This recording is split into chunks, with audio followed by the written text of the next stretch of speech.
اللہم صلی علی محمد وآل محمد وعجل فرجہم۔ السلام علیکم ورحمۃ اللہ وبرکاتہ۔ سوگنامہ آل محمد کا 64واں حصہ۔ حفحاف بصرہ میں زندگی بسر کر رہے تھے۔ امام کی مکہ سے کربلا کی طرف روانگی کی اطلاع موصول ہوئی تو آپ نے فوراً رخت سفر باندھا اور کربلا کی طرف چل پڑے۔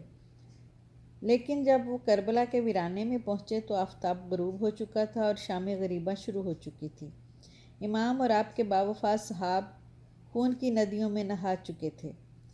زہرا سلام اللہ علیہا کے باغ پہ خزاں چھا چکی تھی اور گلشن رسول صلی اللہ علیہ وآلہ وسلم کے ثمر و گل مرجھا چکے تھے۔ پورے باغ میں اداسی تھی۔ حفحاف نے کربلا کے دشت میں جگہ جگہ اپنے امام کو ڈھونڈا۔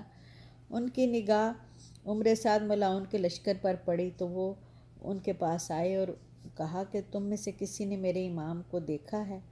میں نے سنا ہے کہ میرا مولا کربلا میں آیا ہے، لیکن وہ مجھے مل کیوں نہیں رہے؟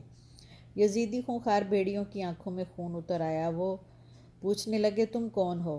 تمہارا حسین علیہ السلام سے کیا واسطہ ہے؟ اس نے کہا میں حفحاف بصری ہوں، اپنے امام کی مدد کے لیے آیا ہوں۔ سنا ہے کائنات کا بادشاہ کربلا میں غریب اور تنہا ہو چکا ہے۔ یزیدی درندوں نے انتہائی خود غرضانہ انداز میں کہا، ہم نے حسین علیہ السلام کو قتل کر دیا ہے۔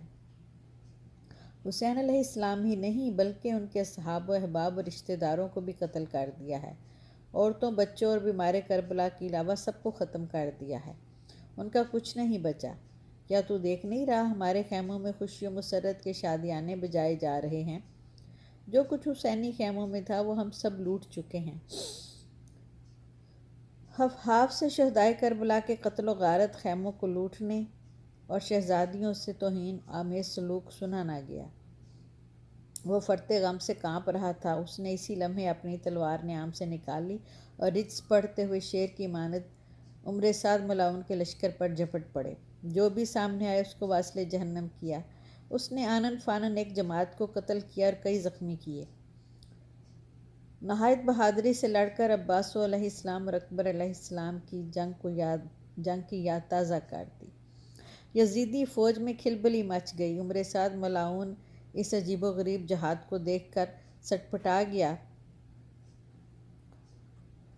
اس نے اپنی فوج کو سرزنش کیا اور للکارا، تم مل کر ہر طرف سے اس پر حملہ کیوں نہیں کرتے؟ سید سجاد علیہ السلام کا بیان ہے کہ دشمنوں نے اہل بیت اطہار کے بعد اس جیسا دلیر اور بہادر اور جری انسان نہ دیکھا ہوگا۔ یزیدی سپاہ ہر طرف سے وار کر رہی تھی اور اس کا محاصرہ کر رہی تھی۔